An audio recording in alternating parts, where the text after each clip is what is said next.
Welcome to another episode of the Tapestry podcast. I'm your host, Dr. Froswá Booker Drew, and I'd like to introduce a very special guest today, Allisa Charles Findley. Allisa Findley serves as the president of the Botham Jean Foundation, an organization founded in October 2018 following the tragic death of her brother, Botham Shem John, at the hands of a police officer in his own Dallas, Texas apartment. Allisa is committed to preserving her brother's legacy and maintaining the foundation's vision, which she advocates for Christian intervention and promoting social change. She is also the president of Sisters of the Movement, a 501c4 organization that emerged in 2020, aiming to establish a coalition of sisters of police brutality victims. Their primary objective is to work toward the implementation of fair and just laws and policies for people of color. Allisa is pursuing a doctoral degree in leadership and holds a master's degree in healthcare management alongside a life accident and health insurance license. Previously active in the healthcare sector, her brother's demise sparked an increased commitment to police reform and achieving justice for victims of police brutality. The foundation is built upon Botham's ethos that together, people can make a difference, and Allisa and her team are dedicated to carrying on this belief. Welcome to the show. Thank you. Thank you so much for having me. I'm so glad that you are here. We had the opportunity to meet through a mutual friend. And since that time, I was like, okay, let me connect you to this person. I need to introduce you here. And so I've just been, diligent in just making sure that we amplify the work that you're doing. And that's what I want to make sure we do today. And so I want to start off by asking you about your childhood with you and your brother. Talk about what life was like and where you all grew up. I like to look at it as we grew up where you vacation. Botham and I were both born in St. Lucia, a small island in the Caribbean, surrounded by water. And it was, at the time, I thought it was so easygoing and so slow until I left and realized what a blessing it was. So we grew up with family around us. Like, family was always walking distance. Everyone knew everybody. Fruit trees and just coconut water every day. It's a vacation. I tell my mom all the time when I speak with her, I don't know how they get any work done. But that was growing up. It was very easygoing, just very tight knit. And some days I miss that. I got to meet your aunt, and I was telling your aunt, I was like, I want to go back with you. You can stay here. I want to go back because it sounds absolutely amazing and such a beautiful place. And so talk about when you all left, how did you decide to leave this beautiful island? Because I don't know if I would have left, because you're in New York now.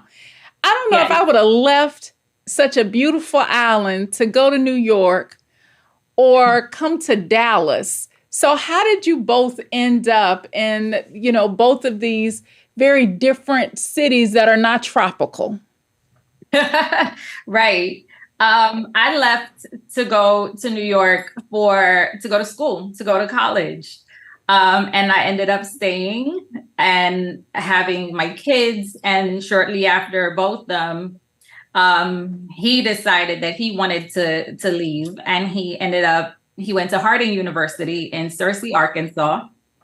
And he got hired after doing an internship with PwC, PricewaterhouseCoopers in Dallas. And that's how he ended up in Dallas. His dream was always to go back home to St. Lucia and run for prime minister, which is the equivalent of president. That was his dream. And it's just so crazy that during our last gala in September, someone from Harding brought a portfolio of Botham's, and in it had his dream written down that he Wow. one day would like to return to St. Lucia and become prime minister. Wow. And so, you talked about the gala, and before we really get to that, um, the foundation and the work that you're doing with the foundation and the way that you lost your brother, it's amazing that with such a very public loss, that you decided to carry on his legacy with this amazing organization, that you're doing work in so many places to impact so many lives. So share about the foundation. And you could have easily said, I don't want to do anything. This has been so traumatic. What made you say, I've got to continue his legacy after such a traumatic experience? I would say in the beginning, it was, I would consider it a little selfish because I needed to fill in that space, that void. I needed to do something. I needed to remain busy. And I wanted to fill that space with both of them because he was the part that was missing. So I started looking up foundations, how to create a foundation, and before I knew it, both of them was killed in September. By October 31st, I received a letter in the mail saying that the foundation was registered. Wow. Yes, I had to keep going. And it was also a way of remembering him and continuing his work because both of them was an extrovert, which was is the opposite of me. I'm the person that you will find in the background while he's running all over the place collecting cards. So I needed to keep that going for him. He was always passionate about giving back to vulnerable communities, especially at-risk youth. That was his passion. So I just wanted to keep that going for him. It was scary, and it still is scary for me to think of people forgetting him or forgetting his name. Mm. It's always heartbreaking when I turn on social media and I see friends of his having milestones, getting married, having babies, getting promoted. And these are things that he never and will never get to experience. So the foundation is my way, my family's way of just keeping him going. I like to look at it as every part that we do, every deed that we do in his name, it's a heartbeat for him. And we just want to keep his heart beating until we meet him again. Talk about the work of the foundation, because I got to spend some time with you and your aunt talking about the work that you get to do back home and what you've been doing in Dallas.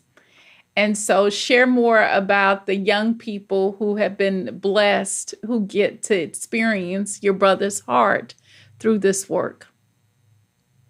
Yes, we started, it's called the BJS program, both of them youth and inspiring skills. And we do a summer program for students that are not excelling academically. We have their schools identify these students and we pay for them to receive training and certification in certain skills. So this year we did a whole bunch. We did DJing, nail art, hairdressing, culinary art, computer skills. think I'm forgetting one, but we did all these programs, and it was 160 students. Wow. Initially, we catered for 150, but we couldn't decide on 10 to turn away, so we covered the 10. So we ended up having 160 students. When we first started, we started with 100, and we just kept it going up. This is our third year. And the children are always so energized and so ready to, receive all this information. And at the end of it, I mean, what the feedback we received from the students was it was too short, 8 weeks, but it was too short. They wanted awesome. More. Because most kids are like, I want to go back home. I don't want to, be in a program. So that speaks volumes.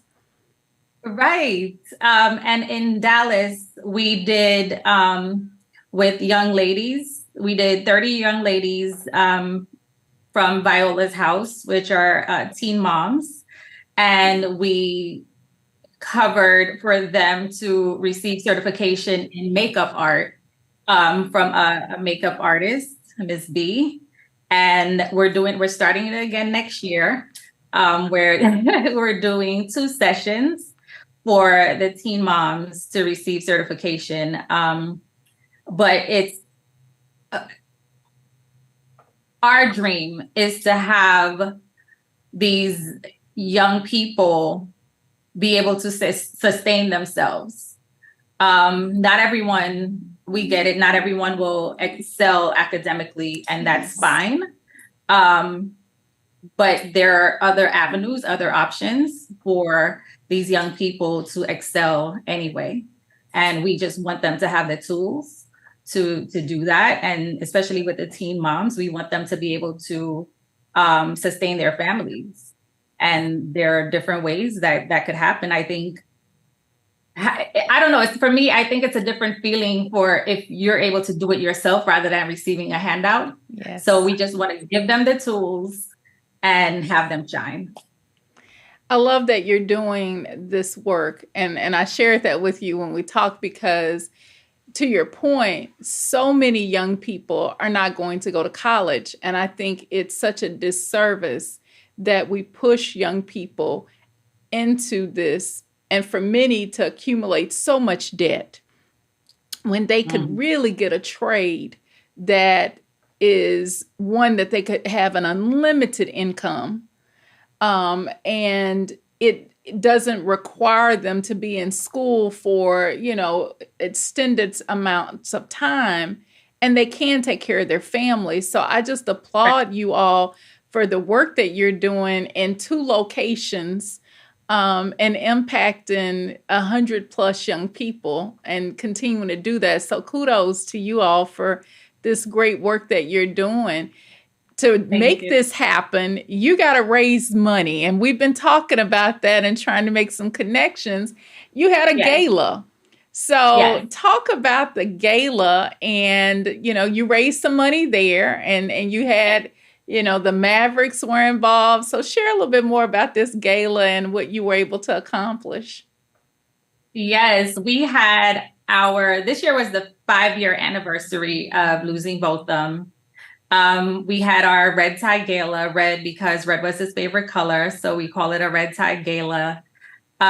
This year we had sponsorships from the Dallas Mavericks, PwC, Harding University, Excess, Ben Crump Law, Harrison Barnes has always been a supporter. And so we had these sponsorships, and we call this year a Taste of St. Lucia because we brought in artists, musicians from St. Lucia, and also products from St. Lucia, like our St. Lucian rum, our St. Lucian seasoning. We had sea moss. We had just a whole spread of St. Lucian products, local products. And it is so funny. By the end of the night, it was gone. It was all gone.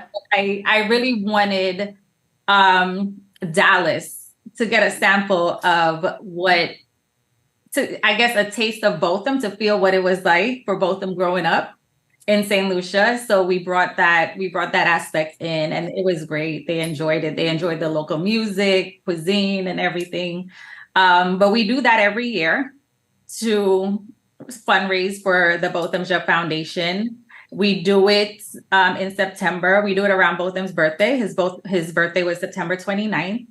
So we look at it as a fundraiser slash birthday celebration for him, because there's no way we will stop celebrating him, stop honoring him. So we make it a double feature. I think that's wonderful. And hopefully next year I will be able to be there with you all to celebrate. Something that you also accomplished was writing a book. So talk about the book, why you decided to write the book, and what is it that you want people to walk away with after reading the book? I wrote this called After Botham, and it's my healing process.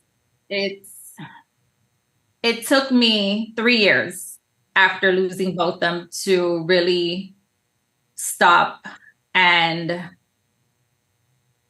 work on myself, especially in the manner in which Botham was killed, it being considered a high-profile case. From day one, I entered fight mode. We had to go through speaking with the district attorney, Texas Rangers, and media, and a trial after. And it's hard to grieve while you're going through all of these steps. So for me, I held on to my anger, because it was a way for me to not feel. I went through PTSD, anxiety, depression. It was a rough time, and I considered it a dark time for me. To the point where I wasn't sleeping, and I had a breakdown 3 years after, and that's what kind of propelled me to getting therapy, seeing my doctor, and just going through the steps of healing. One thing that I did have to recognize was a part of my anger was with God. I was mad at God.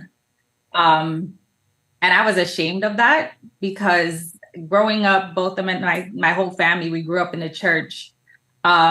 And that's not something you do, get mad at God. You don't question God, and you don't get mad at God. That's what we were told.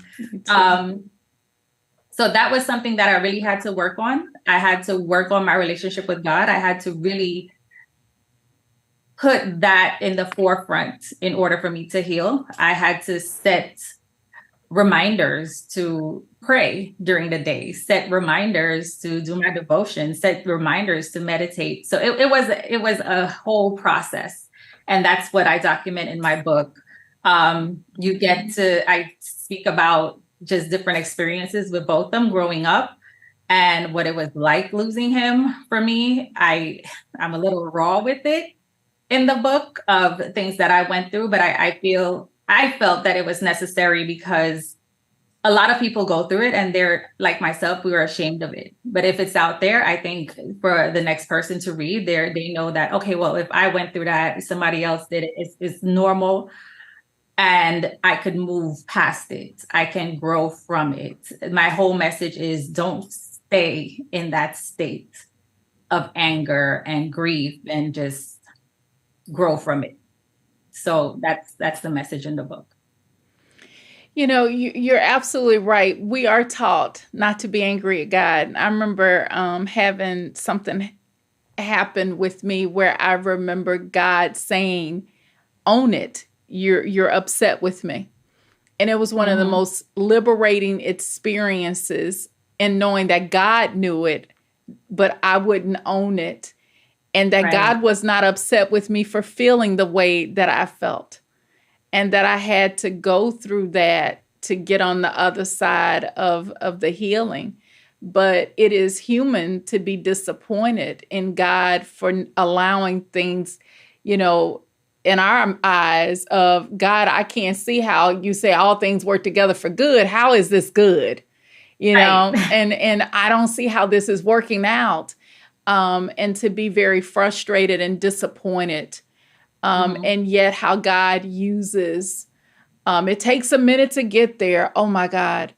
But this situation, you are blessing other people through your experiences and still healing, because pain Yeah. doesn't go away and end. And I wish people would stop telling folks, that it does not. It is an ongoing daily journey. And to Mhm. have such a significant loss, I just appreciate your transparency and how you're helping other people through your journey heal. You're a part of a group of women who also have had a similar experience. Talk Yeah. about this group and how you've been able to grow with them. Sisters of the Movement. I started Sisters of the Movement because after I lost both them, being a sister and a big sister of a victim of police brutality, a lot of emphasis was placed on the mom and what the mom feels, what the mom is going through. And that's fine. But I needed someone, people around me that I didn't have to explain how I felt. Because I would tell people, yes, I lost my brother. He was shot and killed. And someone would tell me, I remember my coworker said, I know exactly what you're going through. My sister died of cancer. And in my mind, it's not the same thing. So that's why I started looking for other sisters of police brutality. Just looking through social media and reaching out to them. I reached out to Tiffany Crutcher. She's the sister of Terrence Crutcher. Reached out to Sandra Bland's sister. And before I knew it, we just had 20 plus sisters that we still keep in contact with. Every now and then we get a text from a sister saying, well, this trial is coming up, or this was dismissed. And, it's just being able to speak with someone who knows exactly what you're going through and not think they know what you're going through. But we do advocate for laws being changed. We do have to run to DC every now and then to speak to lawmakers about different bills, especially the Justice and Policing Act. I still believe that we can get it passed. But that's our mission. We need to change the laws, because if the laws remain the same, we will still have victims piling up. I think if the law is on our side, then we can see change at that point. I just want to applaud you for your bravery and your commitment to using your pain and your experience and still advocating and being a gift to others. I mean, you are a remarkable woman. And so I just want to say thank you for what you are doing and continuing to do in the midst of a very difficult situation. I don't ever want to minimize what you've gone through, and others should not either, because just what you've gone through and the media attention and all that you've had to endure, can't imagine. And so I just want you to know that I am grateful for you and what you are sharing with us, and just want you to know, don't understand, but will always be here to support you and drive you crazy with people to meet. You already know that, though. I've been doing it. I want to ask you there are a couple of things about Bo's Law. I want you to tell me a little bit about that, because you've mentioned some of the policies, and you're absolutely right. So much of this is policy related, and it has to change. And so I want you to talk about the law and what you've done to have that occur. And and share what's coming up for you, what's on the horizon, because you did a TED Talk and I got a chance to watch you do that and you did a great job. And so I want you to talk about that as well. And what else is on the horizon for you? So Bo's Law, it's HB 929. It's in the state of Texas. It is illegal now to for a police officer to turn off their body cam during an active crime scene. That was we advocated and got that law because during what happened to both of them, we saw where Amber Geiger was given the privilege of turning off the dash cam in the police vehicle that she was in. So we definitely wanted to see change there. We still want to add other aspects to that law. So definitely that's something that we'll be working on in the future. Another thing we did was, well, with the street renaming, the street where Botham lives, South Lamar, we got it renamed to Botham's Boulevard. And it's not just a nameplate, it is permanently renamed. So I'm very happy about that. It's kind of bittersweet because that's things I would love Botham to see for himself. But definitely that was a success because part of it too is the Dallas Police Department is now on Botham's Boulevard. I guess it's kind of a way for every single police officer in that building to forever say his name. So that is a victory. I think that is a victory. I did the TED Talk. It was a great experience. I was a little nervous, but I spoke about the humility of social activism. We have, especially with my experience, when this happens to you, you have a lot of people approaching you, a lot of activists, just, they're interested, and not everyone is genuine. But I think if we approach it with humility, I think we can come together as a people and really just see change, see positive change. So that is something that I strongly feel like if we can all work together, we can be a powerful people. Yes. What I am currently working on is the Botham's Foundation. Just definitely wanting to continue Botham's work. I do a turkey drive every year that I partner with Viola's House, and we give these families turkeys so that they can have a good Thanksgiving, and partner with other organizations where they could donate other food items. So, because we try to give a full meal. So we'll be doing that again. Also for Christmas, we're doing a toy drive. But my plan is to just continue working in Botham's honor and keeping his heart beating for as long as I can. And I'm waiting on you to get this doctorate. Yes. Yes. When are you going to be finished with that? I will be finished in 2 years. I started earlier this year, so I'm a year down. So in 2 years, yes, I will be a doctor in leadership. I am very excited about that. Yes, I can't wait. So we're going to call those things into existence.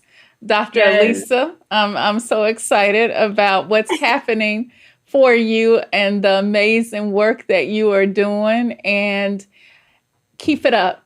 I'm just grateful for what you're doing and how many lives you are touching and what you're doing to help all of us be a better person. So thank you. I want you to tell folks in our last few minutes how they can get the book, because I want folks to support that, and how they can give to the foundation, because I need folks to write some checks and give some money to the foundation. So how do they do that and look it up and all of those good things?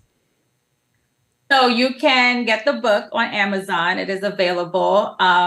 It's called After Both Them. So if you just go into your Amazon search and click on after and type in After Both Them, you can purchase the book. For the Botham Jeff Foundation, you can visit our website. It's www.bothamjefoundation.org. And you could donate to us, where we'll be definitely grateful. It will go to great work and assisting our youth in furthering just being better people. So that's what I'm about. That's what I do. I'm a big sister. I'm my brother's keeper, just keeping my brother's name alive. And are you on social media? Social media, yes. On Instagram, we're Botham Jeff Foundation. My social media is Allisa Charles Findley on Instagram, as well as Facebook. On Twitter, which is now X. Yeah. But it is the same across the board. Botham Jeff Foundation or Allisa Charles Findley. So thank you for saying yes and being on the show. I just appreciate you, and it's been a joy getting to know you. And I look forward to us continuing to do things together. You've been just a gift, and so thank you. And y'all reach out and give money, buy the book, support this work, because this is important. So thank you. So thank you. This is another episode of the Tapestry Podcast, and please check out this episode and others. If you like what you saw today, you'll enjoy all the other amazing guests that we have an opportunity to learn from their journeys. See you soon.